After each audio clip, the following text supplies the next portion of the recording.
on the flip side of that we have come a very long way, which is brilliant.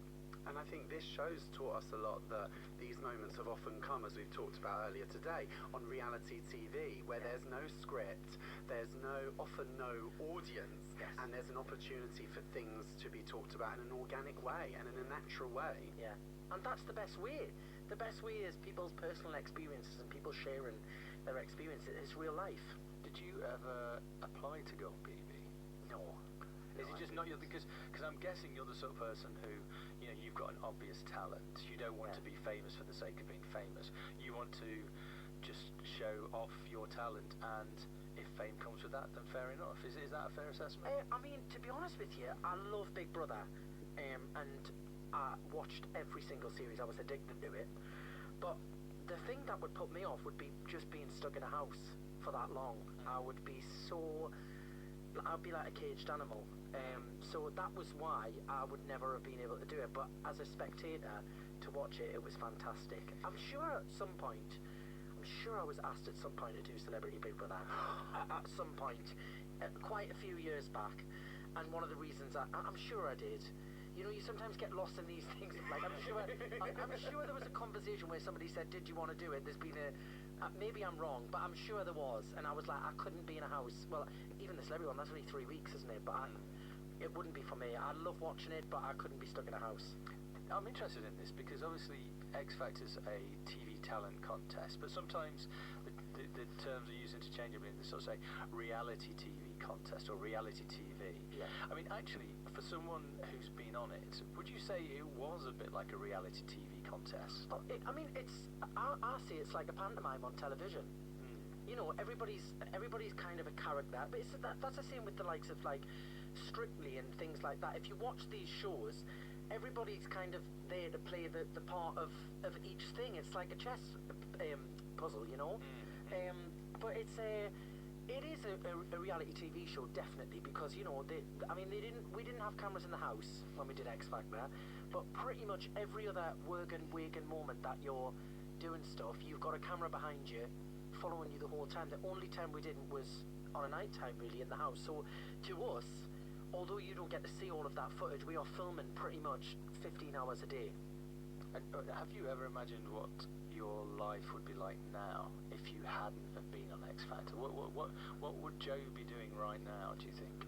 Well, I mean, I would hope that, like, I would have had an opportunity to get into the industry a different way as well. But if not, I always wanted to be a paramedic. Wow. Yeah. So I actually went to college to do A-levels. Then I realised I wasn't that academic. But I was kind of in the process of just before X Factor, and then I'd kind of dropped out of A-level college, went to do performing arts, and then just thought, oh, do you know what? I'm going to apply for the X Factor and see what happens. But maybe I would have been a paramedic, a singing paramedic, eh? Wow. Can you imagine Singing that? paramedic. Joe rocks up, singing his heart out, punctures your collapsed lung, drains on some fluid. I did my work experience in a hospital and everything. Like, I was always fascinated by hospitals and medicine and everything as a child. So that was kind of me. I think I feel like I would have been a good cabin crew as well. Wow. Maybe I would have done that. I don't know. Can you do a cabin doors cross check? A manual. Alright, stop now before this gets any further, okay? But you've obviously got a lot of positive, happy memories of X Factor, and obviously people have come forward and say that they have negative and sort of unhappy memories of X Factor. Can you understand how other people have had? I mean, did you see or witness anything that makes you realise not everything was good behind the scenes on X Factor? But I think in any work situation and any kind of job, is every situation in a work situation always the most positive experience? No. My experience on the show was very positive, but let's be honest, the world of show business and the music industry it can be quite a toxic place to work in, you know. And you know, I think things are changing, and I think aftercare on reality television shows is getting a lot better than it was. I still think there's a long way to go with it, but I think for me, I actually felt we lived in such a bubble on the show, and I was so young. You know, I turned 18 on the show, so my naivety at that time kind of almost protected us in a way that I was just so excited to be there. I think for me, the main issues I had were after the show was kind of trying to find your place in such a fast-paced, like, brutal industry and finding your feet. And also, I was 18, I wasn't really an adult yet, and grown into an adult, and I'm 31 now. So, like, it's took a long time to kind of, like, learn about the industry and the kind of the ups and downs that come with it. It's a full-on industry, you know. It can be a bit mental at times. I'm curious, did you ever have a crush on any of your co-stars on the X Factor? No, I didn't actually. I can't remember who was on in your year. I just remember you, Joe. No, your lies. Ollie Murs, hello. Ollie Murs, Stacey Solomon, Right. Jedward. Who else did we have? Daniel Johnson, Lucy Jones. We had a really good year. You had a vintage year. Yeah. Your year have consistently worked pretty much the names you've mentioned. I mean, especially Lucy Jones, you know, in the West Lucy's End. fantastic. You know, have consistently worked since the show ended, which is a lot more than can be said for a lot of contestants before you and a lot of contestants after you. What do you think? Why? If I knew that answer, I wish I did know that answer, because I think a lot of the time it's a kind of combination of being at the right place at the right time, always a bit of hard work, but also just lucky that opportunities come along your way and grabbing those opportunities. And that's certainly what I've done. You know, I've kind of ran with many of the opportunities that have come and just used them as stepping stones to the next part of my career. But I think also it helps that our year was probably one of the most watched years. I think there was then 3 years around 2009. I think the One Direction year after that, the year before us, there was like 4 series where it was like the peak viewing figures that they'd ever had. So that obviously always helps as well, because you're reaching more and more people. But I don't know, I don't know, because when people used to ask me back in the day, where do you see yourself in 10 years, I just used to say I still want to be doing it. I didn't have any kind of major big plan and like, this is where I'm going to be in 10 years. I've just kind of, here we are, and I'm 31. do you ever slightly resent the huge success that Ollie Murs has gone on and achieved, or are you pleased as punch for him? I'm pleased for anyone on the show. I think there's like, for some reason, with X Factor, there's this like narrative that like everybody has to be compared to each other and like pitted against each other. But I suppose it's a competitive show, isn't it? As a viewer, you're made to feel a bit like that. I suppose so, but then you've got to think like do you kind of compete with anybody in your work situation like every day? Yes. Do you? Exactly. Yeah. I mean, I think like that sits and eats you up every day, and like you're like, I've got to be better than them. I've got to be more successful than them. I think it's probably more subtle and constant than that. But the difference I would say with X Factor is that you have that intense period of 4 months where you go from being, excuse the pun, your average Joe on the street, to being Christmas #1 and literally an overnight star. It's a much more intense period. Yeah. So it's really interesting though. It's very interesting to see the process you went through. To answer your question, no, I'm too busy concentrating on myself first of all, but I wish everybody else on the show always the best of luck. More telly pics from Joe McElderry coming up. Telly Talks, Virgin Radio Pride. This is Virgin Radio Pride. Travel. The M40 southbound is queuing for 6 miles with a collision junction 12 to 11 closing 2 lanes. There's also a lane closed near junction 11 for Banbury with a 6-mile queue caused by a collision closing that lane. Also very busy M25 clockwise queuing with a collision junction 24 to 25. Very slow on the other side 9 to 8 where there was an incident still on hard shoulder. Booking a hotel is never easy.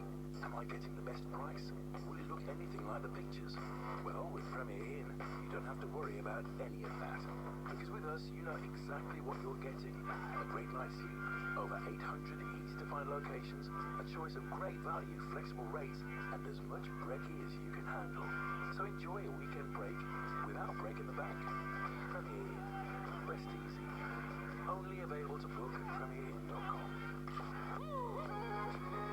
It's all about pride. Virgin Radio Pride. Telly Talks, Virgin Radio Pride. You're listening to Telly Talks Talks on Virgin Radio Pride. We're here with singer and songwriter Joe McElderry going through his top telly picks. Joe, what a brilliant first pick. We could have spoke about it for the next 5 hours, but I want to get to this one. Please tell us what it is.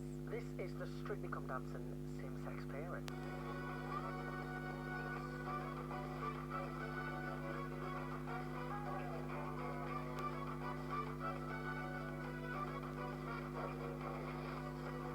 This was a hugely significant moment. Johannes and John dancing together on BBC One prime time. What did it mean to you?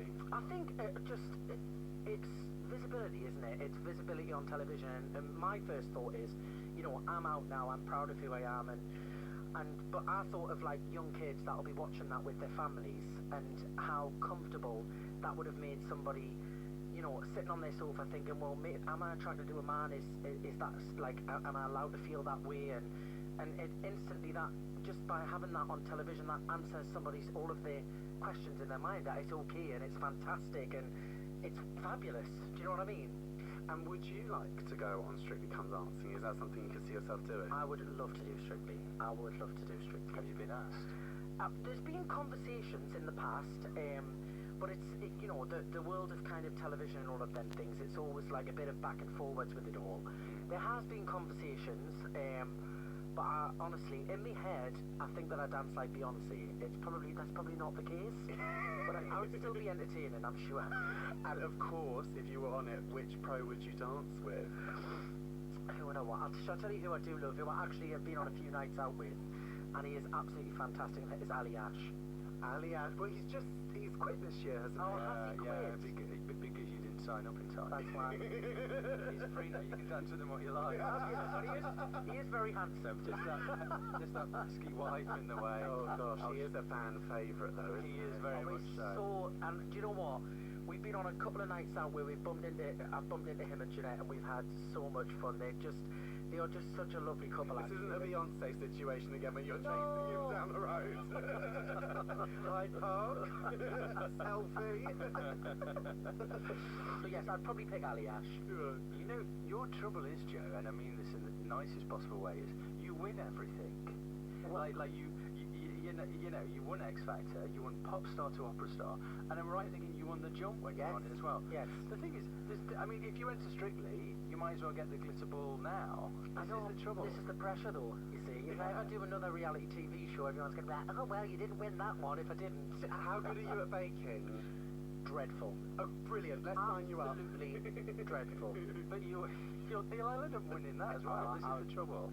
Yeah, I mean, I think, do you know what I think it is, though? I think when you be on a show like X Factor, I think people underestimate what it's like being on a reality television show and what that entails. And even, like, a lot of people who work in the industry who've never filmed a reality TV show before, they get into those situations and they're like, oh my god, this is like something I've never experienced before.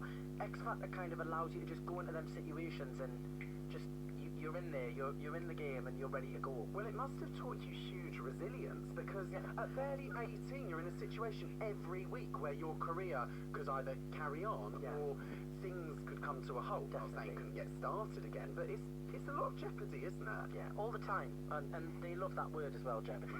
You have a jeopardy every week. Well, that was another great pick. What's up next? Up next is Coronation Street, the Todd Grimshaw storyline. I care about you, and you care about me. You know you do. I wish I'd never met you. Everything was fine until then. I want this. I want a stable relationship. I want kids. But you want this more.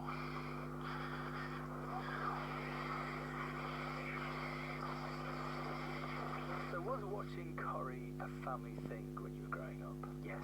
I think Corrie's a very northern thing as well. Yes, I agree with that. Yeah, so I used to watch it all the time. I used to watch it with your grandma, and I used to also, as I got older, I used to watch it on my own as well. I mean, and what was life like for you growing up in South Shields where you did grow up? I had a fabulous childhood, and loved I had a very, very easy childhood. It was just like, if you could describe a childhood of just kind of peace and tranquility and just everything being okay. That was my childhood. I was very, very lucky, actually. And did you know that you yourself were gay, say, before the age of 18? And would you have been able to have said that in South Shields at that time? I think it's funny, isn't it?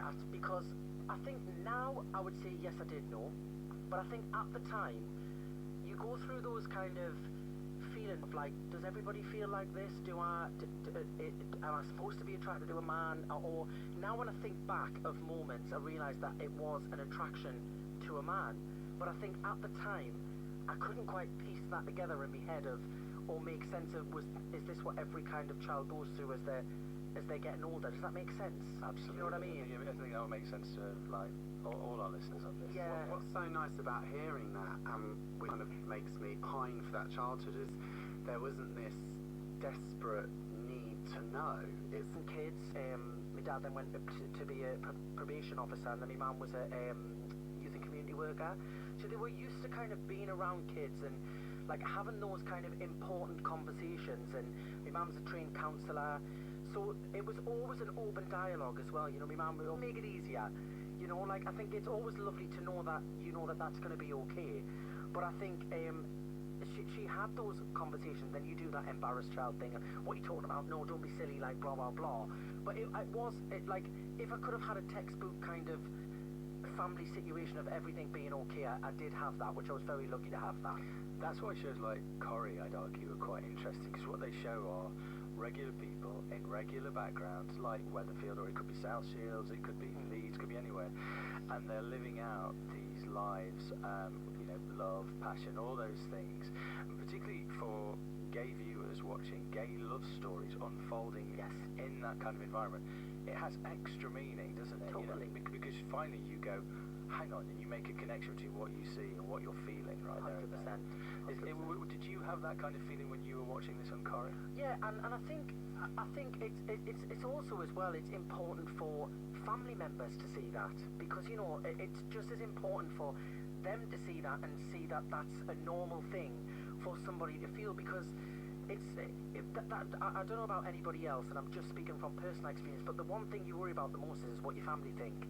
It's the first thing you think of, you know. often our mums. For me, it was. It's the mums, isn't it? Yeah. And so like a show like that, like what you're saying, it's so important. And also, you know, I think it's important to see as well, when you come from a small town, it's very much kind of a small town mentality of like everybody knows everyone, and you know, and that adds to that pressure as well. You know, we all come to London. You know, I don't live here, but I spend a lot of time here, and you see so many people from all different walks of life, and sometimes you don't always see that in a small town. You know, so when you live there, you think that that's the be-all and end-all, and everybody in this town's going to care, and there's going to be outrage, and then you step outside of that one, you're like, oh, okay, like, there's more people like me, you know? Yeah, absolutely. And talking of soaps, I mean, is this your next challenge? Do you think, you know, you've done the soap and Strictly, you know, would you ever go into acting? Yeah, I mean, I reckon I could be a good landlord of the Queen Vic or something, couldn't I?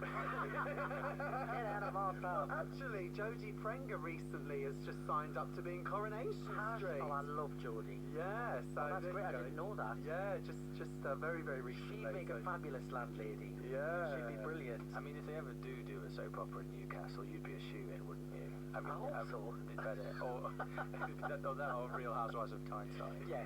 Do you want to be my agent? Johnny, need to create the shows for It'd be the first thing he's good at, though. Wow, Cheers. yeah.